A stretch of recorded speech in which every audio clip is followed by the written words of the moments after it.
بالاخره یک نفر بفهمه که من کافی هستم. خودت باید بفهمی اینو، خودت باید بفهمی که کافی هستی. یک باور اشتباه در یک زمانی رفته تو مخ تو، الان زیر سوال ببرش.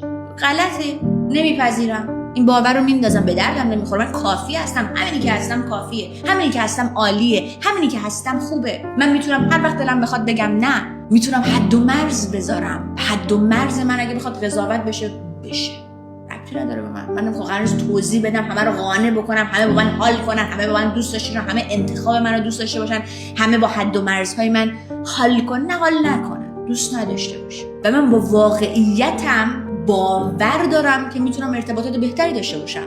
با واقعیتم میتونم احترام بیشتری داشته باشم. با واقعیت خودم میتونم زندگی خودم راحت‌تر ببرم جلو. با واقعیت خودم میپذیرم که من اولویتم بر همه چیز در زندگی خودم، چون مسئولیتی جز این که خودم باشم ندارم.